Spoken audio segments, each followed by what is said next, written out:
ਉਤਪਤ ਅਧਿਆਇ 41। ਤਾਂ ਯੂੰ ਹੋਇਆ ਕਿ ਪੂਰੇ 2 ਵਰਿਆਂ ਦੇ ਅੰਤ ਵਿੱਚ ਫਿਰੌਨ ਨੇ ਸੁਪਨਾ ਡਿੱਠਾ। ਤਾਂ ਵੇਖੋ ਉਹ ਦਰਿਆ ਕੋਲ ਖਲੋਤਾ ਸੀ, ਪਰ ਵੇਖੋ ਦਰਿਆ ਵਿੱਚੋਂ 7 ਗਾਈਆਂ ਜਿਹੜੀਆਂ ਸੋਹਣੀਆਂ ਅਤੇ ਸਰੀਰ ਦੀਆਂ ਮੋਟੀਆਂ ਸਨ ਨਿਕਲੀਆਂ ਔਰ ਚੰਬ ਵਿੱਚ ਚੁਗਣ ਲੱਗ ਪਈਆਂ।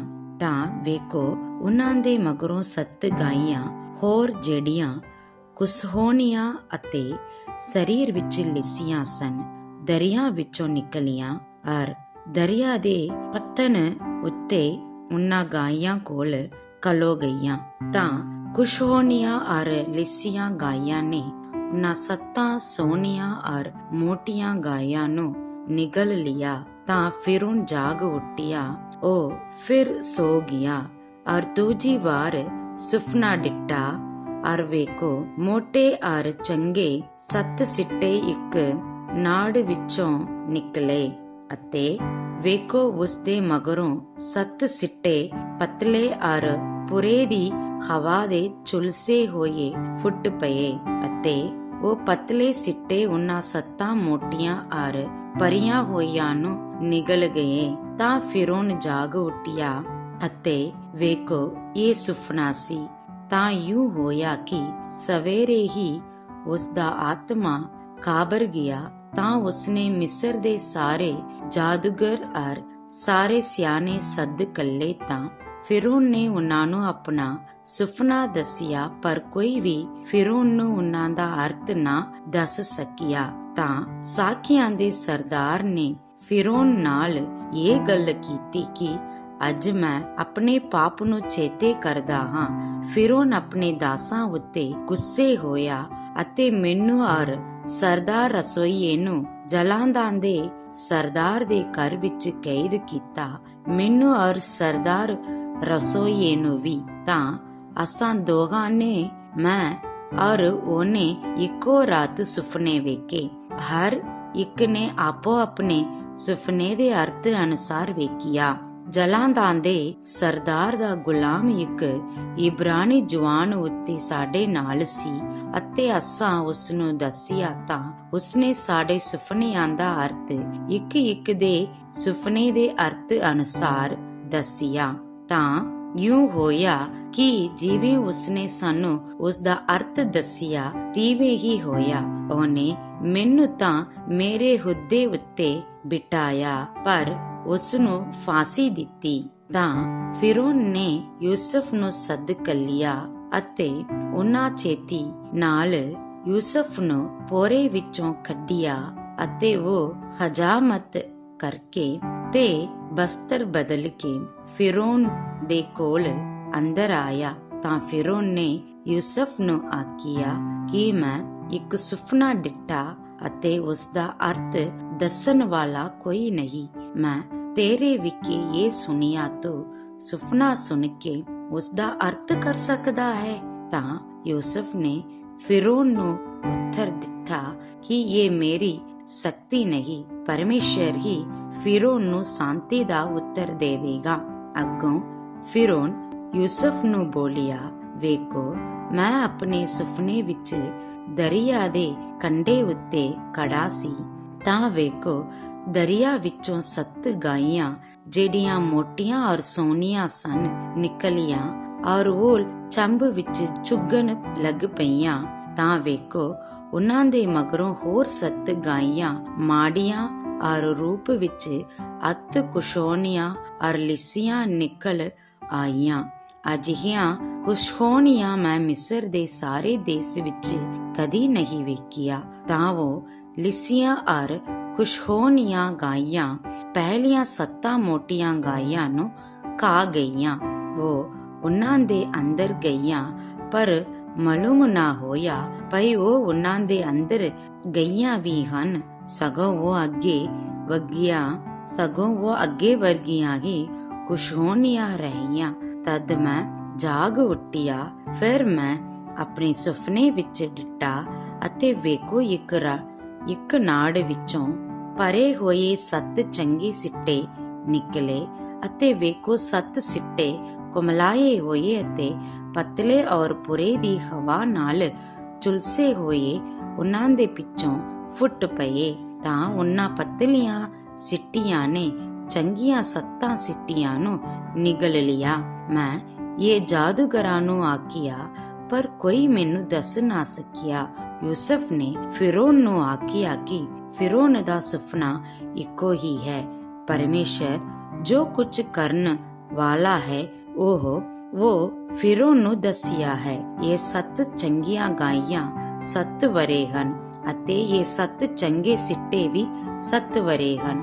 ਸੁਪਨਾ ਇੱਕੋ ਹੀ ਹੈ और वो लिसियां और खुशहोनियां 7 ਗਾਈਆਂ ਜਿਹੜੀਆਂ ਉਹਨਾਂ ਦੇ ਮਗਰੋਂ ਨਿਕਲੀਆਂ 7 ਵਰੇ ਹਨ। ਔਰ ਉਹ 7 ਸਿੱਟੇ ਜਿਹੜੇ ਪਤਲੇ ਔਰ ਪੂਰੇ ਦੀ ਹਵਾ ਨਾਲ ਝੁਲਸੇ ਹੋਏ ਸਨ, ਉਹ ਕਾਲ ਦੇ 7 ਵਰੇ ਹੋਣਗੇ। ਇਹੋ ਹੀ ਗੱਲ ਹੈ ਜਿਹੜੀ ਮੈਂ ਫਿਰੌਨ ਨਾਲ ਕੀਤੀ। ਪਰਮੇਸ਼ਰ ਜੋ ਕੁਝ ਕਰਨ ਨੂੰ ਹੈ ਸੋ ਉਸ ਫਿਰੌਨ ਨੂੰ ਵਿਕਾ ਲਿਆ ਹੈ। ਵੇਖੋ, ਸਾਰੇ ਮਿਸਰ ਦੇਸ਼ ਵਿੱਚ 7 ਵਰੇ ਵੱਡੇ ਸੁਕਾਲ ਦੇ ਆਉਣ ਵਾਲੇ ਹਨ, ਪਰ ਉਹਨਾਂ ਦੇ ਮਗਰੋਂ 7 ਵਰੇ ਕਾਲ ਦੇ ਚੜਨਗੇ ਅਤੇ ਮਿਸਰ ਦੇਸ਼ ਦਾ ਸਾਰਾ ਸੁਕਾਲ ਭੁੱਲ ਜਾਵੇਗਾ ਅਤੇ ਉਹ ਕਾਲ ਇਸ ਦੇਸ਼ ਨੂੰ ਮੁਕਾ ਦੇਵੇਗਾ। ਔਰ ਉਸ ਸੁਕਾਲ ਦੇਸ਼ ਵਿੱਚ ਉਸ ਆਉਣ ਵਾਲੇ ਕਾਲ ਦੇ ਕਾਰਨ ਮਾਲੂਮ ਨਾ ਹੋਵੇਗਾ, ਕਿਉਂ ਜੋ ਉਹ ਬਹੁਤ ਹੀ ਭਾਰਾ ਹੋਵੇਗਾ। ਫਿਰੌਨ ਨੂੰ ਸੁਪਨਾ 2 ਹੀ ਵਾਰ ਇਸ ਲਈ ਵਿਖਾਇਆ ਗਿਆ ਹੈ ਭਈ ਇਹ ਗੱਲ ਪਰਮੇਸ਼ਰ ਵੱਲੋਂ ਪੱਕੀ ਹੈ, ਪਰ ਪਰਮੇਸ਼ਰ ਇਸ ਨੂੰ ਛੇਤੀ ਪੂਰਾ ਕਰੇਗਾ।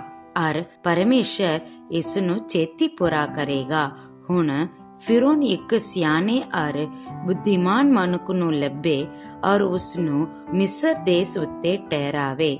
ਫਿਰੌਨ ਯੂੰ ਕਰੇ ਕਿ ਇਸ ਦੇਸ਼ ਉੱਤੇ ਮੁਗਲਾਂ ਨੂੰ ਮੁਕਰ ਕਰੇ, ਸੋ ਉਹ 5ਵਾਂ ਹਿੱਸਾ ਮਿਸਰ ਦੀ ਧਰਤੀ ਦਾ ਇਨ੍ਹਾਂ ਸੁਕਾਲ ਦੇ 7 ਵਰਿਆਂ ਵਿੱਚ ਲਿਆ ਕਰੇ ਅਤੇ ਉਹ ਇਨ੍ਹਾਂ ਆਉਣ ਵਾਲੀਆਂ ਚੰਗੀਆਂ ਵਰਿਆਂ ਦਾ ਸਾਰਾ ਅੰਨ ਇਕੱਠਾ ਕਰਨ ਔਰ ਫਿਰੌਨ ਦੇ ਹੱਥ ਹੇਠ ਨਗਰਾਂ ਵਿੱਚ ਅੰਨ ਦੇ ਢੇਰ ਲਾਉਣ ਔਰ ਉਸ ਦੀ ਰਾਖੀ ਕਰਨ, ਤਾਂ ਉਹ ਅੰਨ 7 ਵਰਿਆਂ ਦੇ ਕਾਲ ਲਈ ਜਿਹੜਾ ਮਿਸਰ ਦੇਸ਼ ਵਿੱਚ ਪਵੇਗਾ ਜ਼ਖੀਰਾ ਹੋਵੇਗਾ, ਤਾਂ ਜੋ ਇਹ ਦੇਸ਼ ਕਾਲ ਦੇ ਕਾਰਨ ਨਾਸ ਨਾ ਹੋ ਜਾਵੇ। ਤਾਂ ਇਹ ਗੱਲ ਫਿਰੌਨ ਦੀਆਂ ਅੱਖਾਂ ਵਿੱਚ ਔਰ ਉਹਦੇ ਟਹਿਲਵਾਨ ਦੀਆਂ ਅੱਖਾਂ ਵਿੱਚ ਚੰਗੀ ਲੱਗੀ। ਸੋ ਫਿਰੌਨ ਨੇ ਆਪਣੇ ਟਹਿਲਵਾਨ ਨੂੰ ਆਖਿਆ, ਭਲਾ ਸਾਨੂੰ ਇਸ ਮਨੁੱਖ ਵਰਗਾ ਜਿਸ ਵਿੱਚ ਪਰਮੇਸ਼ਰ ਦਾ ਆਤਮਾ ਹੈ ਕੋਈ ਹੋਰ ਲੱਭੂਗਾ। ਫਿਰੌਨ ਨੇ ਯੂਸੁਫ ਨੂੰ ਆਖਿਆ, ਇਸ ਲਈ ਇਹ ਸਭ ਕੁਝ ਪਰਮੇਸ਼ਰ ਨੇ ਤੈਨੂੰ ਦੱਸਿਆ, ਸੋ ਤੇਰਾ ਜਿਹਾ ਸਿਆਣਾ ਔਰ ਬੁੱਧੀਮਾਨ ਕੋਈ ਨਹੀਂ। ਤੂੰ ਮੇਰੇ ਘਰ ਉੱਤੇ ਹੋਵੇਗਾ ਔਰ ਮੇਰੀ ਸਾਰੀ ਰਹਿਤ ਤੇਰੇ ਹੁਕਮ ਦੇ ਅਨੁਸਾਰ ਚੱਲੇਗੀ। ਕੇਵਲ ਰਾਜਗਦੀ ਵਿੱਚ ਮੈਂ ਤੇਤੋਂ ਵੱਡਾ ਹੋਵਾਂਗਾ। ਫਿਰੌਨ ਨੇ ਯੂਸਫ ਨੂੰ ਆਖਿਆ, ਮੈਂ ਤੈਨੂੰ ਸਾਰੇ ਮਿਸਰ ਉੱਤੇ ਮੁਕਰਰ ਕੀਤਾ। ਤਾਂ ਫਿਰੌਨ ਨੇ ਆਪਣੀ ਮੋਹਰ ਆਪਣੇ ਹੱਥੋਂ ਲਾ ਕੇ ਯੂਸਫ ਦੇ ਹੱਥ ਵਿੱਚ ਪਾ ਦਿੱਤੀ ਔਰ ਉਸ ਨੂੰ ਕਤਾਨੀ ਬਸਤਰ ਪਵਾਏ ਔਰ ਸੋਨੇ ਦਾ ਕੰਠਾ ਉਸਦੇ ਗਲ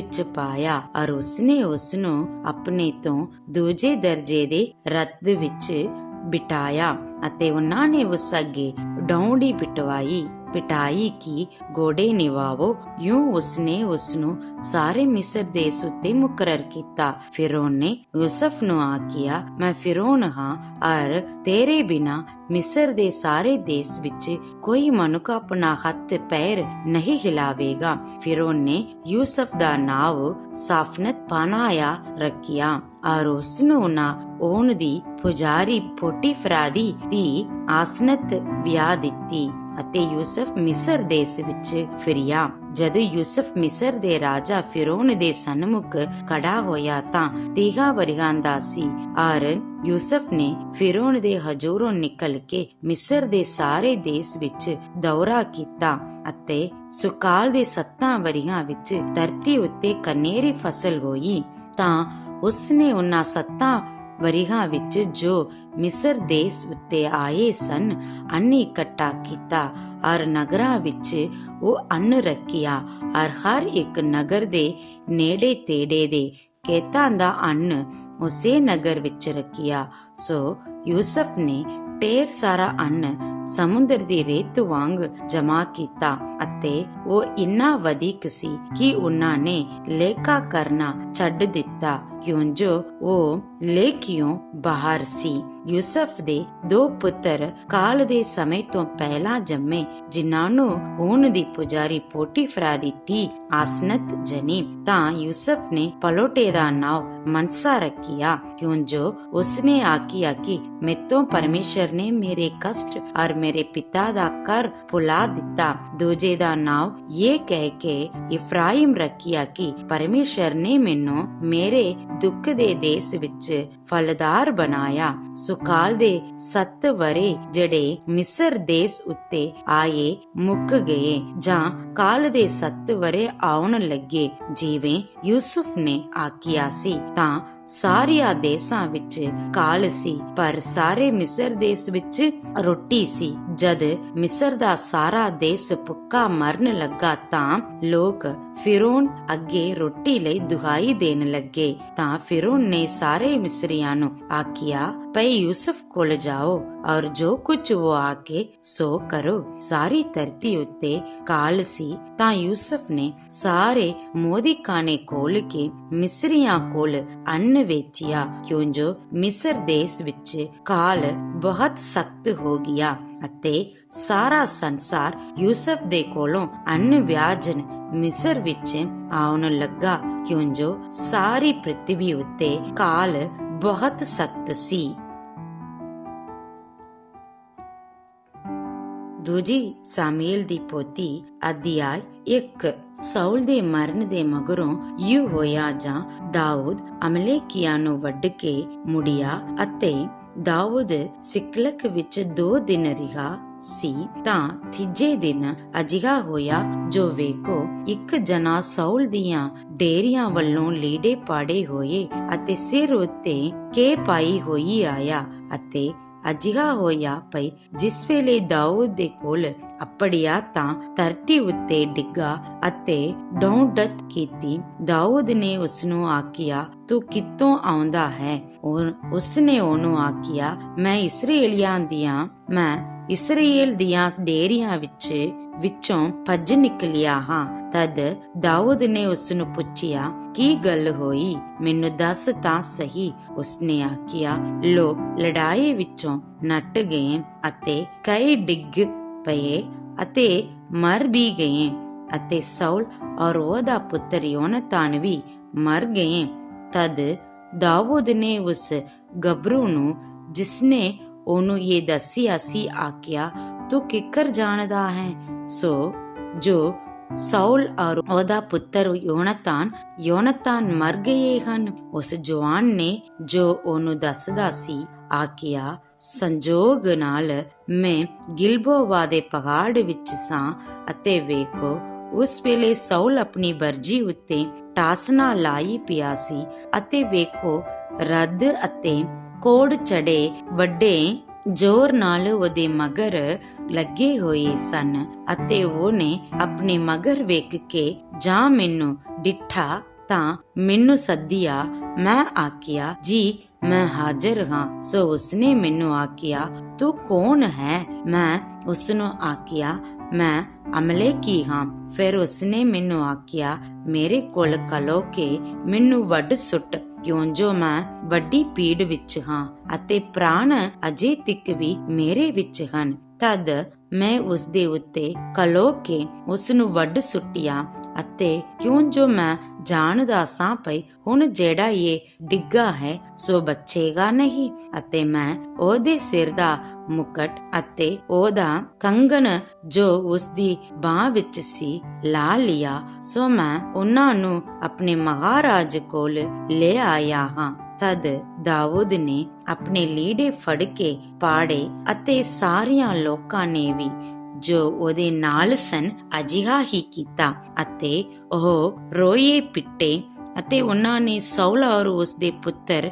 ਯੋਨਾਤਾਨ ਅਤੇ ਯਹੋਵਾ ਦੀਆਂ ਲੋਕਾਂ ਔਰ ਇਸਰਾਏਲ ਦੇ ਘਰਾਣੇ ਦੇ ਲਈ ਜੋ ਤਲਵਾਰ ਨਾਲ ਮਾਰੇ ਗਏ ਸਨ ਸੰਧੀਆ ਤੋੜੀ ਵਰਤ ਰੱਖਿਆ। ਫਿਰ ਦਾਊਦ ਨੇ ਉਸ ਜਵਾਨ ਨੂੰ ਜੋ ਇਹ ਖਬਰ ਲਿਆਇਆ ਸੀ ਪੁੱਛਿਆ, ਤੂੰ ਕਿੱਥੋਂ ਦਾ ਹੈ? ਉਸਨੇ ਆਖਿਆ, ਜੀ ਮੈਂ ਪਰਦੇਸੀ ਦਾ ਪੁੱਤਰ ਅਤੇ ਅਮਲੇਕੀ ਹਾਂ। ਸੋ ਦਾਊਦ ਨੇ ਉਸ ਨੂੰ ਆਖਿਆ, ਭਲਾ ਤੂੰ ਯਹੋਵਾ ਦੇ ਮਸਾ ਹੋਏ ਉੱਤੇ ਉਸ ਦੇ ਨਾਲ ਕਰਨ ਲਈ ਹੱਥ ਚਲਾਉਣ ਤੋਂ ਨਾ ਡਰਿਆ। ਫਿਰ ਦਾਊਦ ਨੇ ਇੱਕ ਜਵਾਨ ਨੂੰ ਸੱਦ ਕੇ ਆਖਿਆ, ਉਸ ਦੇ ਕੋਲ ਜਾ ਕੇ ਉਸ ਉੱਤੇ ਜਾ ਪਾਓ। ਸੋ ਉਹਨੇ ਉਸ ਨੂੰ ਅਜਿਹਾ ਮਾਰਿਆ ਜੋ ਉਹ ਮਰ ਗਿਆ। ਅਤੇ ਦਾਊਦ ਨੇ ਉਸ ਨੂੰ ਆਖਿਆ, ਤੇਰਾ ਕੋਣ ਤੇਰੇ ਹੀ ਸਿਰ ਉੱਤੇ ਹੋਵੇ, ਕਿਉਂ ਜੋ ਤੈਂ ਆਪਣੇ ਮੂੰਹੋਂ ਆਪਣੀ ਗਵਾਹੀ ਦਿੱਤੀ ਅਤੇ ਆਖਿਆ ਪਈ, ਮੈਂ ਯਹੋਵਾ ਦੇ ਮਸਾ ਕੀਤੇ ਹੋਏ ਨੂੰ ਜਿੰਦੋਂ ਮਾਰਿਆ।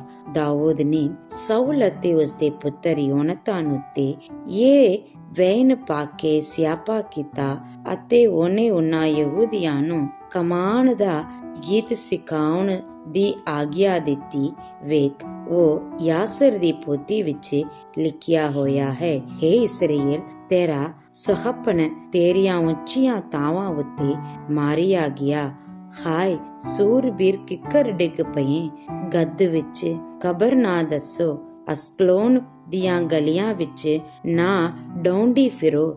ਅਜਿਹਾ ਨਾ ਹੋਵੇ ਜੋ ਫਿਲਿਸਤੀਆਂ ਦੀਆਂ ਧੀਆਂ ਆਨੰਦ ਹੋਣ, ਅਜਿਹਾ ਨਾ ਹੋਵੋ ਜੋ ਅਸੁਨਤੀਆਂ ਦੀਆਂ ਧੀਆਂ ਖੁਸ਼ੀ ਮਨਾਉਣ। ਹੇ ਗਿਲਬੋਆ ਦੇ ਪਹਾੜੋ, ਤੁਹਾਡੇ ਉੱਤੇ ਨਾ ਤਰੇਲ ਨਾ ਮੀਂਹ ਪਵੇ, ਨਾ ਚੁੱਕਣ ਦੀਆਂ ਪੇਟਾਂ ਦੀਆਂ ਪੈਲੀਆਂ ਹੋਣ, ਕਿਉਂ ਜੋ ਉੱਤੇ ਸੂਰਮਿਆਂ ਦੀ ਢਾਲ ਪਲੀਤ ਹੋ ਗਈ। ਹਾਂ, ਸੌਲ ਦੀ ਢਾਲ ਲਈ ਜਾਣੋ, ਉਹ ਤੇਲ ਨਾਲ ਮਸਾਹੀ ਨਹੀਂ ਕੀਤੀ ਗਈ ਸੀ। ਵੱਡੀਆਂ ਹੋਈਆਂ ਦੇ ਲਹੂ ਤੋਂ ਅਤੇ ਸੂਰਮਿਆਂ ਦੀ ਚਰਬੀ ਤੋਂ ਯੋਨਾਤਾਨ ਦੀ ਕਮਾਨ ਨਾ ਪਾਉ ਗਈ, ਨਾ ਸੌਲ ਦੀ ਤਲਵਾਰ ਸਕਣੀ ਮੁੜੀ। ਸੌਲ ਅਤੇ ਯੋਨਾਤਾਨ ਆਪਣੀਆਂ ਜੀਵਨਾਂ ਵਿੱਚ ਪਿਆਰੇ ਔਰ ਮਨ ਪਾਉਂਦੇ ਸਨ ਅਤੇ ਉਹ ਆਪਣੇ ਮਰਨ ਵਿੱਚ ਵੀ ਵੱਖਰੇ ਨਾ ਹੋਏ। ਉਹ ਉਕਾਬਾ ਨਾਲੋਂ ਵੀ ਕਾਲੇ ਸਨ ਅਤੇ ਬੱਬਰ ਸ਼ੇਰ ਨਾਲੋਂ ਤਕੜੇ ਸਨ। ਹੇ ਇਸਰਾਏਲ ਦੀਏ ਧੀਓ, ਸੌਲ ਲਈ ਰੋਵੋ, ਜਿਸਨੇ ਤੁਹਾਨੂੰ ਕਿਰਮਚੀ ਲੀੜੇ ਹੋਰਨਾਂ ਰਸੀਲੀਆਂ ਵਸਤਾਂ ਨਾਲ ਪਹਿਨਾਏ, ਜਿਸਨੇ ਤੁਹਾਡੀਆਂ ਕੱਪੜਿਆਂ ਨੂੰ ਸੋਨੇ ਦੇ ਗਹਿਣਿਆਂ ਨਾਲ ਸਜਾਇਆ। ਹਾਏ, ਉਹ ਸੂਰਮੇ ਕਿੱਕਰ ਲੜਾਈ ਦੇ ਵਿੱਚ ਡਿੱਗ ਪਏ। ਹੇ ਯੋਨਾਤਾਨ, ਤੂੰ ਆਪਣੇ ਉੱਚੇ ਤਾਵਾਂ ਵਿੱਚ ਮਾਰਿਆ ਗਿਆ। ਹੇ ਮੇਰਾ ਭਰਾ ਯੋਨਾਤਾਨ, ਮੈਂ ਤੇਰੇ ਕਾਰਨ ਵੱਡਾ ਦੁਖੀ ਹਾਂ। ਤੂੰ ਮੈਨੂੰ ਅਤ ਪਿਆਰਾ ਸੈਂ, ਮੇਰੀ ਵੱਲ ਤੇਰੀ ਅਰਜ਼ ਪ੍ਰੀਤ ਸੀ, ਦੀਵਿਆਂ ਦੀ ਪ੍ਰੀਤ ਨਾਲੋਂ ਵੀ ਵਧੇਕ। ਹਾਏ, ਉਹ ਸੂਰਮੇ ਕਿੱਕਰ ਡਿੱਗ ਪਏ ਅਤੇ ਯੁੱਧ ਦੇ ਬਸਤਰ ਨਸ਼ਟ ਹੋ ਗਏ। ਜਬਰਾਂ ਦੀ ਪੋਥੀ ਅਧਿਆਇ 12। ਹੇ ਯਹੋਵਾ, ਬਚਾ ਲੈ, ਕਿਉਂ ਜੋ ਫਕਤ ਮੁੱਕ ਗਏ ਹਨ ਅਤੇ ਆਦਮੀ ਦੀ ਸੰਤਾਨ ਵਿੱਚੋਂ ਇਮਾਨਦਾਰ ਜਾਂਦੇ ਰਹੇ ਹਨ। ਉਹ ਇੱਕ ਦੂਜੇ ਨਾਲ ਝੂਠ ਬੋਲਦੇ ਹਨ ਅਤੇ ਚੋਪੜੇ ਬੁੱਲਾਂ ਅਤੇ ਦੋ ਦਿਲੀ ਨਾਲ ਗੱਲਾਂ ਕਰਦੇ ਹਨ। ਯਹੋਵਾ ਸਾਰੇ ਚੋਪੜੇ ਬੁੱਲਾਂ ਨੂੰ, ਨਾਲੇ ਉਸ ਜੀਭ ਨੂੰ ਜਿਹੜੀ ਵੱਡੇ ਬੋਲ ਬੋਲਦੀ ਹੈ, ਵੱਢ ਸੁੱਟੇਗਾ। ਜਿਨ੍ਹਾਂ ਨੇ ਆਖਿਆ ਹੈ, ਭਈ ਅਸੀਂ ਆਪਣੀਆਂ ਜੀਭਾਂ ਨਾਲ ਜਿੱਤਾਂਗੇ, ਸਾਡੇ ਬੁੱਲ ਸਾਡੇ ਆਪਣੇ ਹੀ ਹਨ, ਕੌਣ ਸਾਡਾ ਮਾਲਕ ਹੈ? ਮਸਕਿਨਾਂ ਦੇ ਅਨੇਰੇ ਅਤੇ ਕੰਗਾਲ ਦੀ ਡੰਡੀ ਆਦੇ ਕਾਰਨ ਹੁਣ ਮੈਂ ਉੱਠਾਂਗਾ। ਯਹੋਵਾ ਆਖਦਾ ਹੈ, ਮੈਂ ਉਹਨੂੰ ਉਸ ਬਚਾਓ ਵਿੱਚ ਰੱਖਾਂਗਾ ਜਿਹਦੇ ਲਈ ਉਹ ਹੋਕਦਾ ਹੈ। ਯਹੋਵਾ ਦੇ ਵਚਨ ਪਾਕ ਬਚਨ ਹਨ, ਉਸ ਚਾਂਦੀ ਵਰਗੇ ਜਿਹੜੀ ਮਿੱਟੀ ਦੀ ਪੱਟੀ ਵਿੱਚ ਤਾਈ ਹੋਈ ਹੈ ਅਤੇ 7 ਵਾਰੀ ਨਿਰਮਲ ਕੀਤੀ ਹੋਈ ਹੈ। ਹੇ ਯਹੋਵਾ, ਤੂੰ ਹੀ ਉਹਨਾਂ ਦੀ ਰੱਖਿਆ ਕਰੇਗਾ। ਤੂੰ ਉਹਨਾਂ ਨੂੰ ਇਸ ਪੀੜ੍ਹੀ ਤੋਂ ਸਦਾ ਤੱਕ ਬਚਾਈ ਰੱਖੇਗਾ। ਦੁਸ਼ਟ ਚੁਫੇਰੇ ਫੁੱਲੇ ਫਿਰਦੇ ਹਨ, ਜਦ ਆਦਮ ਵੰਸ਼ ਦੀ ਨਿਕਪਤਾਈ ਦੀ ਵਡਿਆਈ ਹੁੰਦੀ ਹੈ। ਮਰਕੁਸ ਦੀ ਇੰਜਿਲ ਅਧਿਆਇ 2। ਕਿੰਨਿਆਂ ਦਿਨਾਂ ਪਿੱਛੋਂ ਜਾ ਉਹ ਕਫਰਨਾਹੁਮ ਵਿੱਚ ਫਿਰ ਆਇਆ ਤਾਂ ਇਹ ਸੁਣਿਆ ਗਿਆ ਜੋ ਉਹ ਕਰੇ ਹੀ ਹੈ ਤਾਂ ਇੰਨੇ ਲੋਕ ਇਕੱਠੇ ਹੋਏ ਜੋ ਬੂਹੇ ਦੇ ਅੱਗੇ ਵੀ ਤਾਂ ਨਾ ਰਿਹਾ ਅਤੇ ਉਸਨੇ ਉਹਨਾਂ ਨੂੰ ਵਚਨ ਸੁਣਾਇਆ। ਇੱਕ ਅਧਰੰਗੀ ਨੂੰ ਚੌਹੂ ਮਨੁੱਖ ਕੋਲੋਂ ਚੁਕਵਾ ਕੇ ਉਹਦੇ ਕੋਲ ਲਿਆਏ ਅਰ ਜਾਂ ਉਹ ਪੀੜ ਕਰਕੇ ਉਹਦੇ ਨੇੜੇ ਆ ਨਾ ਸਕੇ ਤਾਂ ਉਹਨਾਂ ਉਸ ਛੱਤ ਵਿੱਚ ਜਿੱਤੇ ਉਹੀ ਮੋਗ ਕੀਤਾ ਅਤੇ ਜਾਂ ਉਸਨੂੰ ਉਧੇੜਿਆ ਤਾਂ ਉਸ ਮੰਜੀ ਨੂੰ ਜਿਸਦੇ ਉੱਤੇ ਉਹ ਅਧਰੰਗੀ ਪਿਆ ਸੀ ਉਤਾਰ ਦਿੱਤਾ।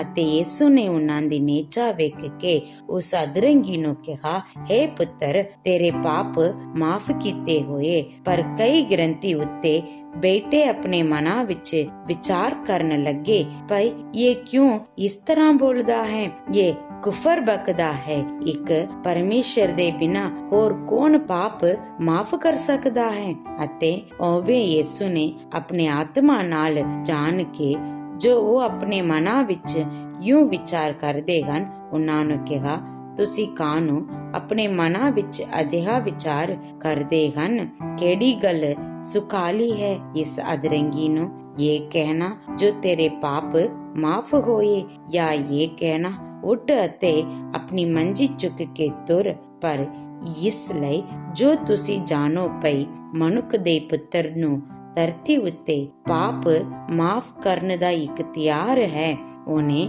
ਅਧਰੰਗੀ ਨੂੰ ਆਖਿਆ, ਮੈਂ ਤੈਨੂੰ ਆਖਦਾ ਹਾਂ, ਉੱਠ ਆਪਣੀ ਮੰਜੀ ਚੁੱਕ ਕੇ ਘਰ ਚੱਲਿਆ ਜਾ। ਤਾਂ ਉਹ ਉੱਠਿਆ ਅਰ ਛੱਟ ਮੰਜੀ ਚੁੱਕ ਕੇ ਉਹਨਾਂ ਸਭਨਾਂ ਦੇ ਸਾਹਮਣੇ ਨਿਕਲ ਗਿਆ। ਤਦ ਉਹ ਸਭੇ ਤੰਗ ਹੋ ਗਏ ਅਤੇ ਇਹ ਕਹਿ ਕੇ ਪਰਮੇਸ਼ਰ ਦੀ ਵਡਿਆਈ ਕੀਤੀ ਕਿ ਅਸਾਂ ਇਸ ਤਰ੍ਹਾਂ ਦੀ ਗੱਲ ਕਦੇ ਨਹੀਂ ਵੇਖੀ। ਉਹ ਫਿਰ ਬਾਹਰ ਝੀਲ ਦੇ ਕੰਢੇ ਉੱਤੇ ਗਿਆ ਅਰ ਸਾਰੀ ਭੀੜ ਉਹਦੇ ਕੋਲ ਆਈ ਅਤੇ ਉਸਨੇ ਉਹਨਾਂ ਨੂੰ ਉਪਦੇਸ਼ ਦਿੱਤਾ ਅਰ ਜਾਂਦੇ ਹੋਏ ਉਹਨੇ ਹਲਫਾ ਦੇ ਪੁੱਤਰ ਲੇਵੀ ਨੂੰ ਮਸੂਲ ਦੀ ਚੌਂਕੀ ਉੱਤੇ ਬੈਠੇ ਵੇਖਿਆ ਅਤੇ ਉਸਨੂੰ ਆਖਿਆ, ਮੇਰੇ ਪਿੱਛੇ ਹੋ ਤੁਰ। ਸੋ ਉਹ ਉੱਠ ਕੇ ਉਹਦੇ ਪਿੱਛੇ ਹੋ ਤੁਰਿਆ। ਤਾਂ ਯੂ ਹੋਇਆ ਕਿ ਉਹ ਉਸਦੇ ਘਰ ਵਿੱਚ ਰੋਟੀ ਖਾਣ ਬੈਠਾ ਅਤੇ ਬਹੁਤ ਸਾਰੇ ਮਸੂਲੀਏ ਅਤੇ ਪਾਪੀ ਯਿਸੂ ਔਰ ਉਹਦੇ ਚੇਲਿਆਂ ਨਾਲ ਬੈਠ ਗਏ, ਕਿਉਂਕਿ ਉਹ ਬਹੁਤ ਸਾਰੇ ਸਨ ਅਤੇ ਉਹਦੇ ਮਗਰ ਤੁਰੇ ਆਉਂਦੇ ਸਨ। ਅਰ ਜਦ ਫਰੀਸ਼ੀਆਂ ਦੇ ਗ੍ਰੰਥੀਆਂ ਨੇ ਉਹਨੂੰ ਪਾਪੀਆਂ ਅਤੇ ਮਸੂਲੀਆਂ ਦੇ ਨਾਲ ਕਾਂਦੀਆਂ ਵੇਖਿਆ ਤਾਂ ਉਹਦੇ ਚੇਲਿਆਂ ਨੂੰ ਕਿਹਾ, ਉਹ ਮਸੂਲੀਆਂ ਅਤੇ ਪਾਪੀਆਂ ਦੇ ਨਾਲ ਕਿਉਂ ਕਾਂਦਾ ਹੈ? ਯਿਸੂ ਨੇ ਸੁਣ ਕੇ ਉਹਨਾਂ ਨੂੰ ਆਖਿਆ, ਨਵੇਂ ਨਰੋਈਆਂ ਨੂੰ ਨਹੀਂ ਪਰ ਰੋਗੀਆਂ ਨੂੰ ਹਕੀਮ ਦੀ ਲੋੜ ਹੈ। ਮੈਂ ਧਰਮੀਆਂ ਨੂੰ ਨਹੀਂ ਪਰ ਪਾਪੀਆਂ ਨੂੰ ਬੁਲਾਉਣ ਆਇਆ ਹਾਂ। ਯੂਹੰਨਾ ਦੇ ਚੇਲੇ ਔਰ ਫਰੀਸੀ ਵਰਤ ਰੱਖਦੇ ਸਨ ਔਰ ਉਹਨਾਂ ਨੇ ਆਣ ਕੇ ਉਹਨੂੰ ਕਿਹਾ, ਇਹਦਾ ਕੀ ਕਾਰਨ ਹੈ ਜੋ ਯੂਹੰਨਾ ਦੇ ਚੇਲੇ ਅਤੇ ਫਰੀਸੀਆਂ ਦੇ ਚੇਲੇ ਵਰਤ ਰੱਖਦੇ ਹਨ ਪਰ ਤੇਰੇ ਚੇਲੇ ਵਰਤ ਨਹੀਂ ਰੱਖਦੇ? ਤਾਂ ਯਿਸੂ ਨੇ ਉਹਨਾਂ ਨੂੰ ਆਖਿਆ, ਜਦ ਤੀਕਰ ਲਾੜਾ ਜਨੇਤਿਆਂ ਦੇ ਨਾਲ ਹੈ ਉਹ ਵਰਤ ਰੱਖ ਸਕਦੇ ਹਨ, ਜਿੰਨਾ ਚਿਰ ਲਾੜਾ ਉਹਨਾਂ ਨਾਲ ਹੈ ਉਹ ਵਰਤ ਨਹੀਂ ਸਕਦੇ। ਪਰ ਉਹ ਦਿਨ ਆਉਣਗੇ ਜਦ ਲਾੜਾ ਉਹਨਾਂ ਤੋਂ ਅੱਡ ਕੀਤਾ ਜਾਵੇਗਾ, ਤਦ ਉਸ ਦਿਨ ਉਹ ਵਰਤ ਰੱਖਣਗੇ। ਪੁਰਾਣੇ ਕੱਪੜੇ ਨੂੰ ਕੋਰੀ ਟਾਕੀ ਹੋਈ ਨਹੀਂ ਲਾਉਂਦਾ, ਨਹੀਂ ਤਾਂ ਉਹ ਟਾਕੀ ਜਿਹੜੀ ਲਾਈ ਹੈ ਉਸ ਤੋਂ ਕੁਝ ਖਿੱਚ ਲੈਂਦੀ ਅਰਥਾਤ ਨਵੀਂ ਪੁਰਾਣੀ ਤੋਂ, ਅਤੇ ਉਹ ਲੰਗਾਰ ਵੱਧ ਜਾਂਦਾ ਹੈ। ਅਤੇ ਨਵੀਂ ਮੇਨ ਪੁਰਾਣੀਆਂ ਮਸਕਾਂ ਵਿੱਚ ਕੋਈ ਨਹੀਂ ਭਰਦਾ, ਨਹੀਂ ਤਾਂ ਮੈਂ ਮਸਕਾਂ ਨੂੰ ਪਾੜ ਦੇਵੇਗੀ ਅਰ ਮੈਂ ਅਤੇ ਮਸਕਾਂ ਦੋਹਾਂ ਦਾ ਨਾਸ ਹੋ ਜਾਂਦਾ ਹੈ। ਪਰ ਨਵੀਂ ਮੈਂ ਨਵੀਆਂ ਮਸਕਾਂ ਵਿੱਚ ਭਰਦੇ ਹਨ।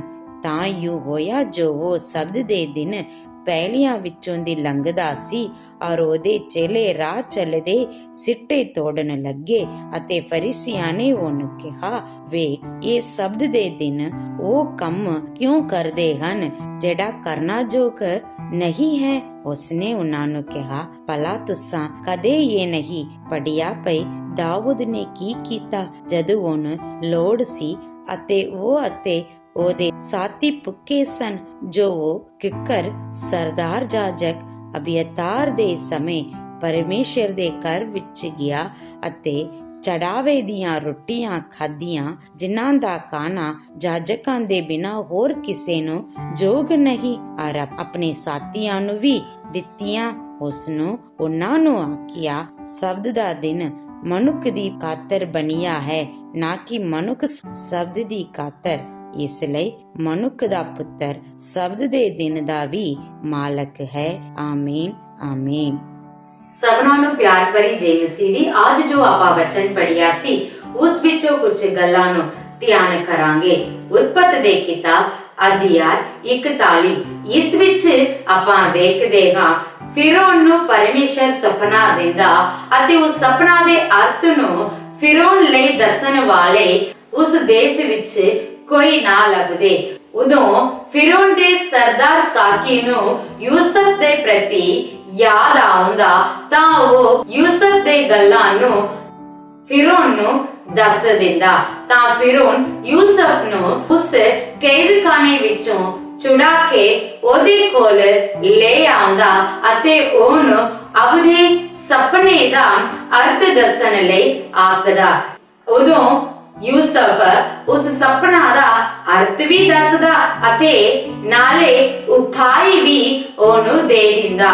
ਤਾਂ ਯੂਸਫ ਨੂੰ ਫਿਰੌਨ ਉਸ ਦੇਸ਼ ਦੇ ਵਿੱਚ ਉਹਦੇ ਦੂਜੇ ਥਾਂ ਦੇ ਵਿੱਚ ਅਧਿਕਾਰੀ ਬਣਾ ਕੇ ਉਹਨੂੰ ਉਸ ਦੇਸ਼ ਉੱਤੇ ਠਹਿਰਾ ਦਿੰਦਾ।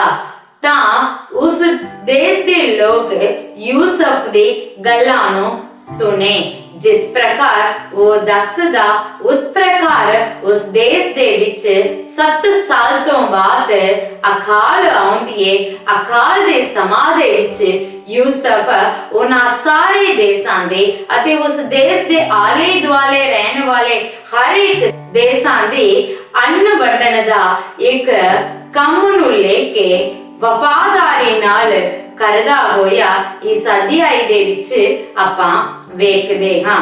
ਇਸੇ ਪ੍ਰਕਾਰ ਦੂਜੇ ਸਾਮੂਏਲ ਦੀ ਪੋਥੀ ਅਧਿਆਇ 1 ਦੇ ਵਿੱਚ ਆਪਾਂ ਵੇਖਦੇ ਹਾਂ ਇੱਕ ਜਵਾਨ ਸਾਊਲ ਦੇ ਉਸ ਡੇਰੇ ਤੋਂ ਆਉਂਦਾ ਅਤੇ ਦਾਊਦ ਨੂੰ ਆਖਦਾ ਕਿ ਸਾਊਲ ਅਤੇ ਉਹਦੇ ਪੁੱਤਰ ਯੋਨਾਤਾਨ ਮਰ ਗਏ। ਜਦੋਂ ਉਹ ਉਸ ਖਬਰ ਨੂੰ ਸੁਣਦਾ ਦਾਊਦ ਅਤੇ ਦਾਊਦ ਦੇ ਨਾਲ ਜਿੰਨੇ ਵੀ ਸੀਗੇ ਵਰਤ ਰੱਖ ਕੇ ਕੱਪੜੇ ਫਾੜ ਕੇ ਦੁੱਖ ਮਨਾਉਂਦੇ। ਉਸ ਤੋਂ ਬਾਅਦ ਉਹ ਉਸ ਜਵਾਨ ਨੂੰ ਪੁੱਛਦਾ, ਮਸਾ ਕੀਤੇ ਹੋਏ ਉੱਤੇ ਤੂੰ ਕਿਵੇਂ ਹੱਥ ਲਾਇਆ? ਇਸ ਪ੍ਰਕਾਰ ਉਹਨੂੰ ਉਹ ਆਖ ਕੇ ਉਸ ਜਵਾਨ ਨੂੰ ਦਾਊਦ ਮਾਰ ਦਿੰਦਾ। ਉਹਦੇ ਬੋਲ ਦੇ ਰਾਹੀਂ ਉਹ ਮਾਰਿਆ ਜਾਂਦਾ।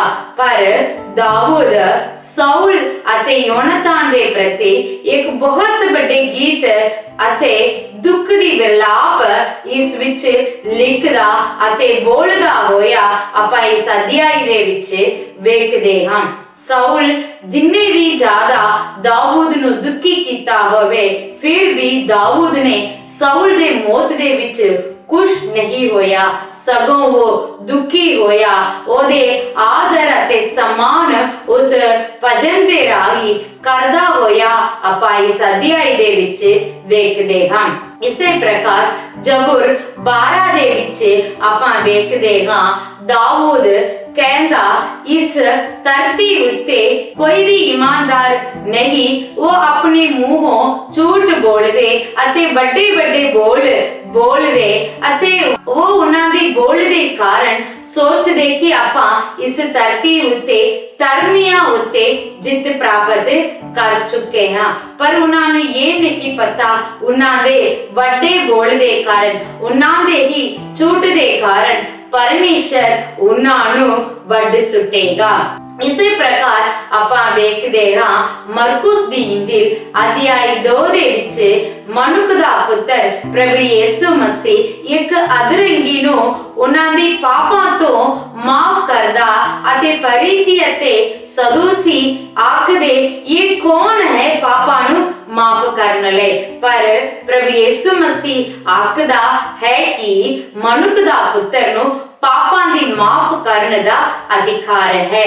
ਔਰ ਇਸ ਅਧਿਆਇ ਦੇ ਵਿੱਚ ਅੱਗੇ ਆਪਾਂ ਵੇਖਦੇ ਹਾਂ ਮਨੁੱਖ ਦੇ ਪੁੱਤਰ ਪ੍ਰਭੂ ਯਿਸੂ ਮਸੀਹ ਨੂੰ ਇਹ ਸੋਚਦੇ ਕਿ ਇਹ ਪਾਪੀ ਬੰਦਾ ਹੈ, ਇਹ ਪਾਪੀਆਂ ਨਾਲ ਮਸੂਲੀਆਂ ਨਾਲ ਰੋਟੀ ਖਾਂਦਾ ਹੈ। ਫਰੀਸੀ ਪ੍ਰਭੂ ਯਿਸੂ ਮਸੀਹ ਨੂੰ ਦੋਸ਼ੀ ਠਹਿਰਾਉਂਦੇ, ਪਰ ਪ੍ਰਭੂ ਯਿਸੂ ਮਸੀਹ ਉਦੋਂ ਇਹ ਗੱਲ ਆਖਦਾ ਹੈ ਕਿ ਬਿਮਾਰਾਂ ਨੂੰ ਵੇਦਾਂ ਦੀ ਲੋੜ ਹੈ, ਯਾਨੀ ਕਿ ਪਾਪੀਆਂ ਨੂੰ ਮਨੁੱਖ ਦਾ ਪੁੱਤਰ ਦਾ ਲੋੜ ਹੈ ਜਿਹੜਾ ਉਹਨਾਂ ਨੂੰ ਉਹਨਾਂ ਦੇ ਪਾਪਾਂ ਤੋਂ ਬਚ ਸਕਦਾ ਹੈ। ਇਸੇ ਪ੍ਰਕਾਰ ਅੱਗੇ ਪ੍ਰਭੂ ਯਿਸੂ ਮਸੀਹ ਕੋਲ ਉਹ ਫਰੀਸੀ ਅਤੇ ਗ੍ਰੰਥੀ ਪੁੱਛਦੇ ਤੇਰੇ ਚੇਲੇ ਤਾਂ ਕਦੇ ਵੀ ਵਰਤ ਨਹੀਂ ਰੱਖਦੇ। ਉਦੋਂ ਪ੍ਰਭੂ ਯਿਸੂ ਮਸੀਹ ਕਹਿੰਦਾ ਜਦੋਂ ਲਾੜਾ ਉਹਨਾਂ ਨਾਲ ਰਹੇ ਤਾਂ ਉਹ ਕਾਇ ਨੂੰ ਵਰਤ ਰੱਖੇ, ਜਿਸ ਦਿਨ ਲਾੜਾ ਉਹਨਾਂ ਤੋਂ ਲੈ ਲਿਆ ਜਾਵੇਗਾ ਉਦੋਂ ਉਹ ਵਰਤ ਰੱਖਣਗੇ। ਅਤੇ ਪ੍ਰਭੂ ਯਿਸੂ ਮਸੀਹ ਕਹਿੰਦਾ ਪੁਰਾਣੀਆਂ ਮੇਹ ਨੂੰ ਨਵੇਂ ਮੇਹ ਨਾਲ ਕਦੇ ਨਹੀਂ ਮਿਲਾਉਂਦੇ ਅਤੇ ਪੁਰਾਣੇ ਕੱਪੜੇ ਨੂੰ ਨਵੇਂ ਕੱਪੜੇ ਨਾਲ ਕਦੇ ਵੀ ਨਹੀਂ ਸੀਲ ਮਾਰਦੇ, ਕਿਉਂਕਿ ਕੱਪੜੇ ਵੀ ਫਟ ਜੂ ਅਤੇ ਉਸ ਮੇਹ ਦਾ ਮਸਕਾ ਵੀ ਫਟ ਜਾਣਗੇ। ਇਹਨਾਂ ਸਾਰੇ ਅਧਿਆਇ ਦੇ ਰਾਹੀਂ ਪਰਮੇਸ਼ਰ ਆਪਾਂ ਨੂੰ ਇਹ ਗੱਲ ਸਿਖਾਉਂਦਾ ਹੈ ਜੋ ਕੋਈ ਵੀ ਆਪਣੇ ਬੋਲ ਦੇ ਰਾਹੀਂ ਆਪਣੇ ਆਪ ਨੂੰ ਵੱਡਾ ਸਮਝਦਾ ਹੋਵੇ ਅਤੇ ਦਿਖਾਉਂਦਾ ਹੋਵੇ ਉਹ ਆਪਣੇ ਬੋਲ ਦੇ ਰਾਹੀਂ ਮਾਰਿਆ ਜਾਵੇਗਾ, ਵੱਢਿਆ ਜਾਵੇਗਾ। ਜਿਸ ਪ੍ਰਕਾਰ ਉਸ ਜਵਾਨ ਦਾਊਦ ਕੋਲ ਆ ਕੇ ਝੂਠ ਬੋਲ ਕੇ ਆਪਣੇ ਜਾਨ ਦਾ ਨੁਕਸ ਆਪੇ ਹੋ ਗਿਆ।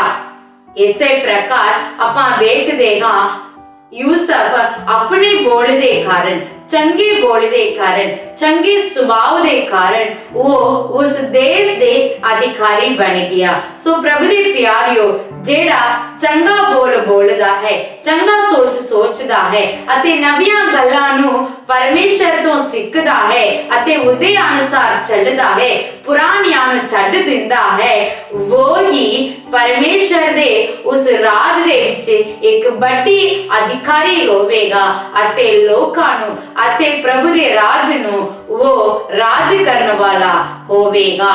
ਪ੍ਰਭੂ ਦੇ ਪਿਆਰਿਓ, ਸੋ ਆਪਾਂ ਵੀ ਪ੍ਰਭੂ ਦੀਆਂ ਗੱਲਾਂ ਨੂੰ ਸੁਣ ਕੇ ਉਹਨੂੰ ਕਬੂਲ ਕਰਕੇ ਜ਼ਿੰਦਗੀ ਨੂੰ ਨਵੀਂ ਬਣਾਉਣ ਦੀ ਕੋਸ਼ਿਸ਼ ਕਰਨੀ, ਕਦੇ ਵੀ ਉਹਨਾਂ ਪੁਰਾਣਿਆਂ ਦੇ ਵਿੱਚ ਪਏ ਨਹੀਂ ਰਹਿਣਾ।